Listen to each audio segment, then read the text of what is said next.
Good morning students, welcome back to botany class. Marsilea हम पढ़ रहे थे।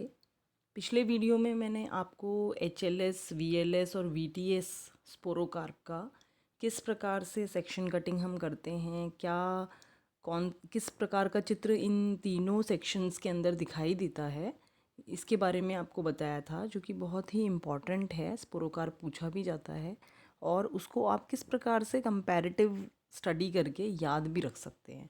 तो पिछला वीडियो ज़रूर देखिएगा, उसको देखने से आपको हेल्प मिलेगी कि स्पोरोकार्प को किस प्रकार से आप स्टडी कर सकते हैं। इस वीडियो में हम डेवलपमेंट पढ़ेंगे। स्पोरोकार्प का स्ट्रक्चर हम पिछले वीडियो में पढ़ चुके हैं, तो देखते हैं डेवलपमेंट ऑफ स्पोरोकार्प किस प्रकार से होता है। सबसे पहले स्पोरोकार्प इनिशियल फॉर्म होता है, जो कि एक अनडिफरेंशिएटेड मास होता है सेल्स का, और उसकी कटिंग साइड्स होती हैं लेटरल साइड्स। ग्रो करता है वो दोनों side, 2 rows of sorrel mother cells बनती हैं और ये भी ग्रो करती हैं, कुछ अपने डेरिवेटिव्स भी बनाती हैं। सोरल मदर सेल जो है वह 2 ऑल्टरनेटिंग रोज़ में कैनाल्स भी फॉर्म करती हैं। अभी हम चित्र में भी आपको डेवलपमेंट दिखाऊंगी मैं, उसमें भी आपको और अच्छे से समझ में आएगा। सोरल कैनाल जो बनती है वह लाइंड होती है या चारों तरफ उसके सराउंड करता है टिश्यू, जो कि इंड्यूजियम कहलाता है, जो कि आपने एचएलएस वीएलएस जब हमने आपको स्पोरोकार्प के बताए थे तो उसमें भी बताया था कि एक इंटरनल लेयर होती है इंड्यूजियम। स्पोरेंजिया जो है वह रिसेप्टेकल पे फॉर्म होता है। ये देखिए, ये जो डायग्राम है इसमें आप देख सकते हैं एपिकल सेल है, ये कटिंग फेसेस होती हैं इसकी। इस एपिकल सेल में कटिंग फेसेस के द्वारा सोरल मदर सेल फॉर्म होता है और इसके साइड में आप देख रहे हैं सोरल कैनाल लिखा हुआ है। ये धीरे धीरे ये कैनाल फॉर्म होती जाती है। लेयर जो है इनर इंड्यूसियम फॉर्म कर रही है और आउटर इंड्यूसियम फॉर्म कर रही है, और मेगास्पोरेंजियम मदर सेल्स यहाँ पर दिखा रखा है, क्योंकि आपने देखा कि जो स्पोरोकार्प है उसमें मेगास्पोरेंजियम भी है और माइक्रोस्पोरेंजियम भी है, तो दोनों का ही डेवलपमेंट हम देखेंगे। पर सबसे पहले स्पोरोकार्प कैसे बना ये हम यहाँ पर समझा रहे हैं। स्पोरोकार्प जब बन जाएगा तब हम देखेंगे कैसे माइक्रोस्पोरेंजिया डेवलप होता है और कैसे मेगास्पोरेंजिया डेवलप होता है। तो सोरल कैनाल आप देख रहे हैं, आउटर इंड्यूसियम बन गया, इनर इंड्यूसियम बन गया, और मेगास्पोरेंजियम के भी इनिशियल्स यहाँ पर फॉर्म हो गए। तो इस प्रकार से आप देख सकते हैं कि स्पोरोकार्प फॉर्म होता है। फर्स्ट जो स्पोरेंजियल इनिशियल यहाँ पर अपीयर होता है वह जो रिसेप्टिकल होता है उसके टिप पे बनता है और वह मेगास्पोरेंजियम बनाता है। साथ ही साथ में दोनों जो लेटरल साइड हैं उसमें भी 2 इनिशियल्स फॉर्म होंगे और वो माइक्रोस्पोरेंजियल इनिशियल की तरह एक्ट करेंगे। तो कहने का तात्पर्य ये है कि मेगास्पोर और माइक्रोस्पोर दोनों ही फॉर्म होता है, और वो दोनों फॉर्म होने से पहले स्पोरोकार्प का हमने डेवलपमेंट पढ़ा है। अब हम पढ़ेंगे डेवलपमेंट या स्ट्रक्चर ऑफ माइक्रोस्पोरेंजिया क्या है।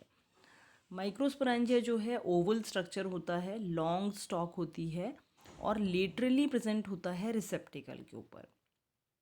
स्मॉल साइज़ में होता है, सिंगल लेयर्ड इसमें जैकेट पाई जाती है और जैकेट के अंदर 2 लेयर की टैपिटल सेल्स भी पाई जाती हैं।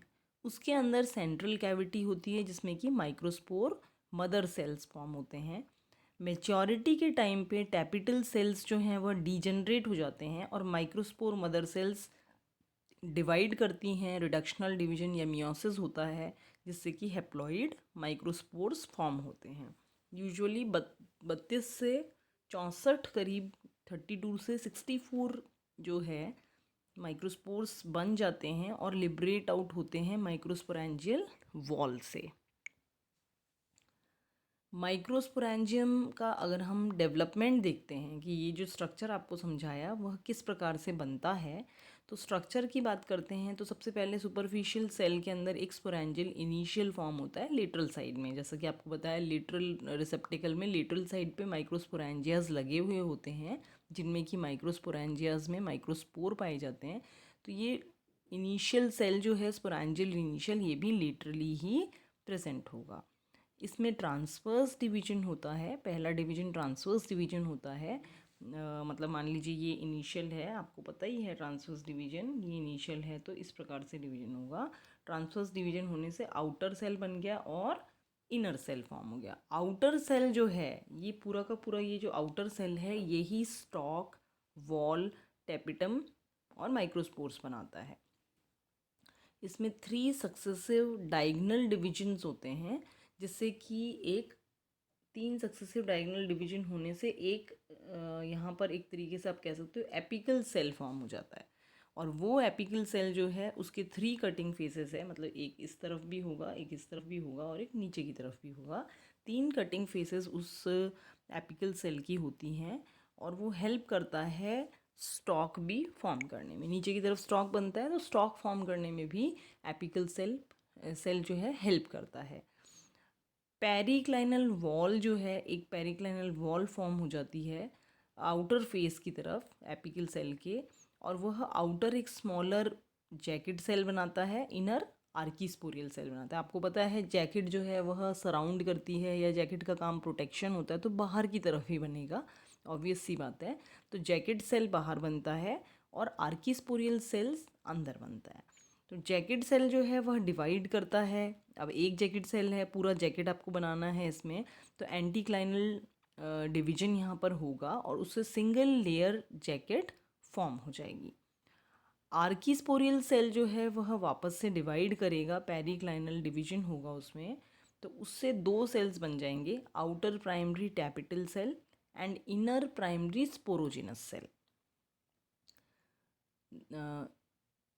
इसको मैं एक बार आपको वापस बताती हूँ। सबसे पहले इसमें हमने क्या पढ़ा था कि एक एपिकल सेल फॉर्म होगा जिसकी 3 कटिंग फेसेस होगी, तो इंटीरियर है और दोनों साइड कटिंग फेसेस उसमें पाई जाती है। फिर उसके बाद हमने कहा कि यहाँ पर जो स्टॉक है वो भी बनाने में ये हेल्प करता है। उसके बाद पेरिक्लाइनल डिवीजन होने से जो आउटर साइड है उसमें जैकेट सेल बन जाएगा, अंदर के साइड में आर्कीस्पोरियल सेल बन जाएगा। जैकेट सेल में एंटीक्लाइनल डिवीजन होगा, उससे पूरा का पूरा जैकेट फॉर्म होगा। अंदर जो आर्कीस्पोरियल सेल था उसके अंदर पेरिक्लाइनल डिवीजन होगा, और पेरिक्लाइनल डिवीजन होने से वो आउटर टैपिटल सेल दे देगा आपको और इनर प्राइमरी स्पोरोजिनस सेल दे देगा, क्योंकि आपको पता है जैकेट लेयर के बाद टैपिटम की लेयर आती है, तो जैकेट लेयर फॉर्म हो गई, फिर जो आउटर प्राइमरी टैपिटल सेल है वो पूरा का पूरा टैपिटम लेयर बनाएगा, जहाँ पर कि डिवीजन होगा पेरिक्लाइनल भी और एंटीक्लाइनल भी, क्योंकि ये टैपिटम 2 लेयर्ड टैपिटम है यहाँ पे। फिर आता है स्पोरोजिनस सेल, तो स्पोरोजिनस सेल जो है वह डिवाइड करेगा और वह 8 से 16 माइक्रोस्पोर मदर सेल बना देगा।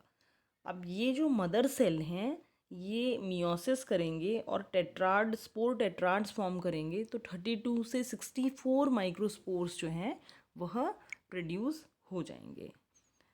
अब आपको अगर चित्र में दिखाती हूँ, ये देखिए आप, इसमें एक्चुअली मेगास्पोरेंजियम और माइक्रोस्पोरेंजियम दोनों का डेवलपमेंट तकरीबन एक जैसा ही होता है, लास्ट में थोड़ा सा फ़र्क आता है। तो ये आप देख सकते हैं, ये मेगास्पोरेंजियम का डेवलपमेंट हो रहा है, ये यहाँ पर यंग माइक्रोस्पोरेंजियम फॉर्म हो रहे हैं, और ये इंड्यूजियम जो लेयर मैंने आपको बताई थी, 2 आउटर एंड इनर इंड्यूजियम लेयर है ये। तो अगर हम माइक्रोस्पोरेंजिया के हिसाब से देखते हैं तो माइक्रोस्पोरेंजियल इनिशियल फॉर्म हुआ, आउटर सेल बना, इनर सेल बना, इस प्रकार से इसने एपिकल सेल फॉर्म कर दिए। यहाँ पर टेट्राहेड्रल एपिकल सेल बन रहा है, यहाँ पर इस तरीके से कटिंग फेसेस से सेल्स काटे जा रहे हैं। प्राइमरी जैकेट सेल बन गया ऊपर की तरफ, आप देखिए, तो प्राइमरी जैकेट सेल तो जैकेट ही फॉर्म करेगा, ये जैकेट बन रहा है। और अंदर वाला जो आर्कीस्पोरियल सेल है उसके अंदर फिर से डिवीजन हुआ और उसमें टैपिटम बन गया और प्राइमरी स्पोरोजिनस सेल बन गया। यहाँ पर अब आप देखेंगे जैकेट बन गया है, टैपिटम की 2 लेयर फॉर्म हो गई और अंदर माइक्रोस्पोर मदर सेल दिखा रखा है, जिसमें कि मियोसिस होगा और मियोसिस होके माइक्रोस्पोर टेट्राड्स जो हैं वो फॉर्म हो जाएंगे। और फिर यहाँ पर आप देख रहे हैं माइक्रोस्पोर्स अलग अलग हो गए हैं। तो इस तरीके से एक आप मान सकते हैं कि पूरा डेवलपमेंट इस तरीके से होता है। ये हम देख चुके हैं। अब हम देखते हैं डेवलपमेंट ऑफ मेगास्पोरेंजियम, कि मेगास्पोरेंजियम का अगर डेवलपमेंट होता है तो वह किस प्रकार से होता है। मेगास्पोरेंजियम, सबसे पहले मेगास्पोरेंजियम कैसा होता है, क्या होता है, स्फेरिकल स्ट्रक्चर ही होता है, इसका भी गोल ही होता है, शॉर्ट स्टॉक होता है, छोटा एक स्टॉक होता है इसका भी, और ये सबसे टॉप पे प्रेजेंट होता है। आपने देखा जैसे ये डायग्राम में, ये जो है ये मेगास्पोरेंजियम है, और ये जो है ये दोनों साइड ये माइक्रोस्पोरेंजियम है। तो टॉप पे प्रेजेंट होता है, बिगर साइज का होता है माइक्रोस्पोरेंजियम से मेगास्पोरेंजियम बड़ा होता है। स्ट्रक्चर माइक्रोस्पोरेंजियम जैसा ही है, बस इसमें फ़र्क ये है कि यहाँ पर एक मेगास्पोर प्रेजेंट होता है एक मेगास्पोरेंजियम में। जैसे माइक्रोस्पोर में तो आपको बताया 32 से 64 माइक्रोस्पोरेंजियाज प्रेजेंट थे, माइक्रोस्पोर्स प्रेजेंट थे एक माइक्रोस्पोरेंजिया के अंदर। लेकिन यहाँ पर मेगास्पोर जो है वह एक ही मेगास्पोर प्रेजेंट होता है एक मेगास्पोरेंजियम पर मैच्योरिटी पे। मेगास्पोर जो है वह डीजनरेशन, मेगास्पोरेंजियल वॉल जो है उसकी डीजनरेशन से बाहर निकल जाता है। डेवलपमेंट अगर हम बात करते हैं, मान लीजिए मेगास्पोरेंजियम का डेवलपमेंट बताना है आपको, सेम ही मेगास्पोरेंजियम का डेवलपमेंट है जैसे कि माइक्रोस्पोरेंजियम का है। फ़र्क ये है कि टोटल जो मेगास्पोर बने थे वो सब डीजनरेट हो जाते हैं, और सिर्फ एक जो मेगास्पोर है वह बचता है। तो जहाँ पर आपने लिखा मेगास्पोरेंजियम से मेगास्पोर मदर सेल बना, मेगास्पोर मदर सेल से मेगास्पोर्स बने, वो मेगास्पोर सारे जो हैं डीजनरेट हो जाएंगे, सिर्फ एक बचेगा फंक्शनल मेगास्पोर। तो लास्ट में मेच्योरिटी पे मेगास्पोरेंजियम के अंदर एक ही मेगास्पोर पाया जाता है। जबकि अगर आप माइक्रोस्पोर की बात करते हैं तो 32 से 64 माइक्रोस्पोर्स एक माइक्रोस्पोरेंजिया के अंदर पाए जाते हैं। पोजीशनिंग की बात करें तो सबसे ऊपर के साइड में जो आपका स्पोरोकार्प है उसमें अगर आप देखते हैं तो मान लीजिए ये रिसेप्टिकल है, तो यहाँ पर मेगास्पोरेंजिया लगेगा, तो यहाँ पर मेगास्पोर्स दोनों साइड में माइक्रोस्पोरेंजियाज लगेंगे। तो इस प्रकार का आपका स्ट्रक्चर आपको देखने को मिलता है एक स्पोरोकार्प के अंदर। अब आते हैं dehiscence of sporocarp and liberation of spores. जब स्पोर्स बन गए हैं, माइक्रोस्पोर्स भी बन गए हैं और मेगास्पोर भी बन गए, तो उनका लिबरेशन कैसे हुआ, कैसे वह स्पोरोकार्प से बाहर निकलेंगे। तो वॉल जो है स्पोरोकार्प की वो जो है डीके होगी, गलेगी बाय बैक्टीरियल एक्शन, बैक्टीरियाज के थ्रू, और स्पोर्स जो हैं बाहर निकलेंगे। स्पोरोकार्प जो है वो बर्स्ट आउट हो जाता है, फट जाता है, और पानी के अंदर वो वेल्व्यूलर मैनर के अंदर ही निकलता है।